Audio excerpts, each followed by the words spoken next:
Накануне главного для мусульман месяца года Рамазан крымские татары отмечают Арифе Куну. Соблюдаются определенные обряды и традиции. В семье Джипаровых в этот день особое настроение. Аблез Заға Эльмира ханом бүгін Құрантаңызға давет еткеніңіз үшін çok sağ olunuz. Білгеніме көре сіздің үш балаңыз бар еді. Ләкин бүгін софра башында баяғы балачықларны көрем. Келіңіз таныш олайық. Екі торыныңыз. Evet, Жасмин, яшны татилер, татирге келділер ратланмаға мұны ойнайлар, ратланалар оқыштан.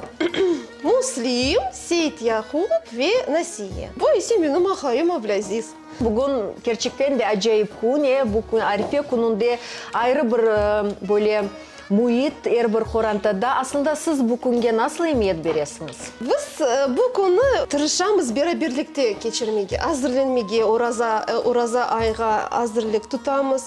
Temizlik, evimizde temizlik yapamız, odalarımızı ciştiramız.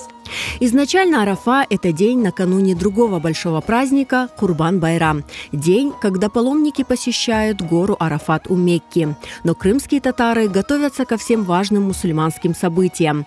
По традиции, за несколько дней до Рамазана приводят в порядок хозяйственные помещения, убирают в доме и во дворе. Люди готовятся и сами. Купаются, надевают чистую новую одежду. В семье Джипаровых Арифе и предвкушение долгожданного Рамазана – любимая традиция, которая передается из поколения в поколение. Бұл күні мен балалықтан пек севедім, чүнки қоншыларға ана ашны пішірген ашны дағытқанда юрек қуанайды, қоншылар қуанайдылар. Артқа қайтқанда да иллаки бір сюрприз дайын қолына ұзатайдылар қоншылар.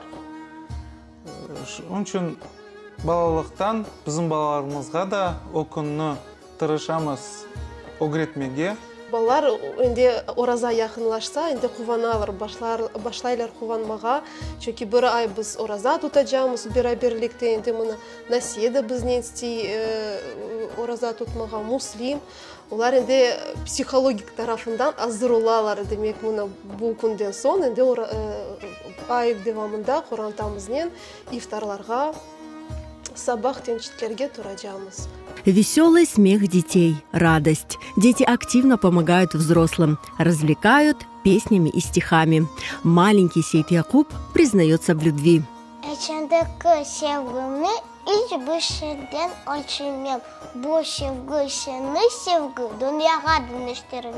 Bugün yardımcılar pek çok. Bugün çiberekler kavuracağımız ya da yantıklar ne olacak bu sene? Bu sefer yantık yaparız. Yantık'ın kokusunu çıkararız. На Арифе Куну крымско-татарские хозяйки жарят хатлама, чебуреки и другие национальные блюда. Ими угощают соседей и родственников. Происходит взаимный обмен блюдами. Этот обычай называется кокуч-кармак, что означает, чтобы в доме был запах пищи. Сегодня в доме у Джипаровых вкусно пахнет ароматными янтыхами. По традиции они с радостью делятся с соседями и сами наслаждаются их вкусом.